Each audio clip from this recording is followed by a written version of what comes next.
अस्सलाम everyone, welcome to my YouTube channel. PSL की जो फाइनल टॉप पोजीशन की जो दौड़ थी आखिरकार ख़त्म हुई है। ग्रुप स्टेजेस का लास्ट मैच ख़त्म हुआ और मुल्तान वो मैच जीत के टॉप पोजीशन पे आ गया। दूसरे नंबर पे पेशावर की टीम है। और हम मैच की बात करें तो मुल्तान ने एक बार फिर एक इजी विन हासिल की। और अब बैटिंग की बात करते हैं तो रिजवान ने एक बार फिर कैप्टन इनिंग्स खेली और मैच विनिंग नॉक खेली और पिच को अच्छा असेस किया और कंडीशन के हिसाब से बैटिंग की। और आप ओवरऑल भी उनकी बैटिंग रिजवान की देखें तो फर्स्ट बैटिंग जब भी होती है तो वो उनको एज अ बैट्समैन सूट करती है और थोड़ा टाइम भी लेते हैं वो, क्योंकि आप देखें कि अर्ली ऑन जितने भी हमने बैटिंग रिजवान की फर्स्ट बैटिंग में देखी है, जब भी वो टाइम लेते हैं और सेकंड फेज में अटैक करते हैं और वो मोस्टली कामयाब रहे हैं। और आप 70 रन की उन्होंने 69 से 70 रन उन्होंने किए इस मैच में। और साथ उनका दिया है जॉनसन चार्ल्स ने, वो भी लेटर ऑन पीएसएल उन्होंने ज्वाइन किया और उन्होंने अच्छा अटैक किया और ख़ासकर उस्मान तारिक पे उन्होंने अच्छा अटैक किया और 29 बॉल पे उन्होंने भी 53 रन की इनिंग खेली और बड़ा अच्छा यूटिलाइज़ किया इस पिच को और अपनी मेन स्ट्रेंथ पे रहे, जो खासकर उनकी स्लॉग्स शॉट जो स्लॉग स्वीप मारते हैं उन्होंने बड़ी अच्छी इनिंग खेली यहाँ पे। और at the end finishing touch जो हमेशा की तरह मुल्तान के लिए इफ्तिखार अहमद देते हैं और इफ्तिखार अहमद ने अच्छा फिनिशिंग टच दिया जो 8 पे बॉलों पे 20 किया, जिसकी वजह बदौलत जो है एक अच्छा टारगेट पिच को देखते हुए सेट कर लिया। और यहाँ पे कराची की पिच पे देखा गया कि जो 160 170 प्लस रन हो जाएं और ये एक अच्छा टारगेट यहाँ पे समझा जाता है और विनिंग 90% विनिंग साइड पे ये टारगेट जाता है। बट हम बात करें क्वेटा की तो बॉलिंग उस तरह नहीं कर पाए इस मैच में, हालांकि आप देखेंगे मोस्टली रिलाई करते हैं स्पिन बॉलिंग पे क्वेटा वाले। बट इस मैच में तो उस्मान तारिक जो आए हैं बॉलिंग एक्शन क्लियर होने के बाद ऑफ कलर नज़र आए, उस तरह बॉलिंग नहीं कर पाए या उस तरह जो इम्पैक्ट था उनका थ्रू आउट द टूर्नामेंट शायद कहीं ना कहीं ये पिच उनके बॉलिंग को सूट नहीं कर रही शायद, क्योंकि ऑफ द पिच यहाँ पे टाइम मिल रहा था। आप देखेंगे पिच बॉल सा ग्रिप तो नहीं हो रहा था बट स्लो था पिच। तो वहाँ जब भी हमने पहले भी बात की थी कि उस्मान तारिक को जब अटैक किया जाएगा स्लॉग स्वीप के तौर पे तो वहाँ पे ये बॉल जब खींचेंगे तो टाइम मिलेगा, तो वही उसका ही फ़ायदा उठाया जॉनसन चार्ल्स ने। आप देखेंगे उन्होंने स्लॉग खेली पहले, उसके बाद बॉल क्योंकि ये back of length type ball करते हैं उसके बाद, तो वहाँ पे भी उन पे अटैक हुआ और उस तरह बॉलिंग नहीं की। साथ इब्रार का भी उस तरह साथ नहीं था।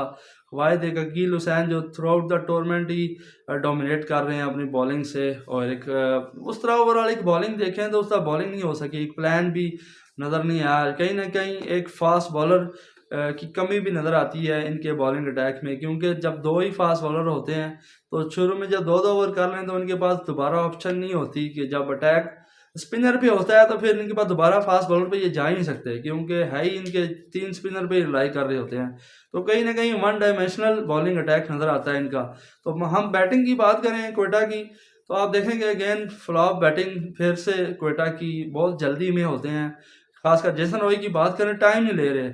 आप देखेंगे मोस्टली प्लेयर जो इस पीएसएल में सक्सेस हासिल कर रहे हैं कि टॉप ऑफ द ऑर्डर एक बैट्समैन थ्रू द एंड तक खेल जाए, एंड तक एक एंड संभाल ले। दूसरी चीज़ जो बैट्समैन टाइम लेता है वही एंड में सक्सेस हो रही है उनकी और वो वही रन कर रहा है। तो as a batsman Jason Roy हो गए या रायली रसो हो गए, ये बहुत जल्दी अटैक कर रहे हैं, थोड़ा टाइम ले लें, क्योंकि जब पहली बैटिंग भी आप देख सकते हैं कि 10 ओवर में 70 था और आखिरी 10 ओवर में 110 रन हुए हैं वहाँ पे। तो कहीं ना कहीं ये गलती कर रहे हैं, ये जी टाइम नहीं ले रहे, थोड़ा देखना पड़ेगा इनको। जैसे मंदरों ने भी देखें संभाई नॉटिकली अर्ली ऑन पे जो टूर्नामेंट में आप देखें स्ट्रगल कर रहे थे वो, तो एक मैच उन्होंने पूरा टाइम लिया बॉलिंग कंज्यूम की, बट अब वो देखें जो लास्ट इनिंग उनकी नज़र आई थी डोमिनेट किया था। ऐसे ही जेसन रॉय को भी चाहिए कि थोड़ा टाइम ले लें, फिर अगेन सेकंड फेज में वो डोमिनेट कर लेंगे और वो अच्छा जो है रिकवर कर सकते हैं, क्योंकि उनकी हिटिंग जोन और शॉट्स एरिया बहुत ज़्यादा हैं। ऐसे ही रायली रसो भी हैं कि उनको बैटिंग ऑर्डर में थोड़ा शफल करना पड़ेगा। आप देखें कि 1 डाउन पे जब से वो आए हैं वैसे भी शुरू में रन नहीं किए, फिर ऊपर आके भी उसका रन नहीं हो रहे उनसे, तो थोड़ा प्लेइंग 11 को भी देखना पड़ेगा। क्योंकि बेंच पे आप देखें कि विल स्मिथ भी बैठे हुए हैं एज ओपनर, जो कि लास्ट 2 साल उन्होंने भी रन्स किए, उनको भी लेके आ सकते हैं। जो कीपर एवंस खिलाए हैं उनकी जगह उनको ले आएँ, और अगर सरफराज को कीपिंग करवाते हैं तो वो बेहतर चॉइस हो सकती है। नहीं तो नाफे को भी हमने देखा है कि सुना है कि वो भी कीपिंग कर लेते हैं। तो कहीं ना कहीं प्लेइंग 11 बेहतर करनी पड़ सकती है इनको। और उमर अमीन भी बेंच पे हैं, तो लेफ्ट हैंडर भी ला सकते हैं मिडल फेज में, और राइजर्सो नीचे आए। अगर तो ये आके एलिमिनेटर में जीतना चाहते हैं और फाइनल खेलना चाहते हैं, तो इनको एक बैटिंग ऑर्डर में थोड़ा सा बेहतरी लानी पड़ेगी, शफलिंग खुद नीचे आ जाएं, नाफे को थोड़ा सा ऊपर भेजें, क्योंकि टैलेंट है नाफे में। क्योंकि नाफे नीचे आएंगे तो नीचे तो बिल्कुल हमने देखा है 3 एक मैचों में कि वो जब 10 से 12 रन का रन रेट होता है, तो वो क्योंकि फर्स्ट टूर्नामेंट है तो वो प्रेशर में नजर आते हैं। तो यहाँ पे उनको टॉप ऑफ द ऑर्डर लेके आएँ, और जो है स्मिथ को लेके आएँ जो कि बेंच पे हैं, और कीपर चेंज करना पड़ेगा यहाँ पे। तो और साथ एक फास्ट बॉलिंग, जो मेरी नज़र में एक फास्ट बॉलर की भी कमी नज़र आ रही है। कहीं ना कहीं इनको अपनी प्लेइंग 11 इस कराची के वेन्यू के हिसाब से देखनी पड़ेगी। और मुल्तान क्योंकि मोमेंटम गेन कर चुका है और top of the order, top of the table आ चुका है इसमें अब उनका मैच पेशावर से होना है, जो कि आज का रेस्ट डे है, और नेक्स्ट डे इनका मैच होगा, और उसमें देखते हैं कि कौन सी टीम जीतती है और फाइनल में जाती है। Thank you so much. अल्लाह हाफिज़।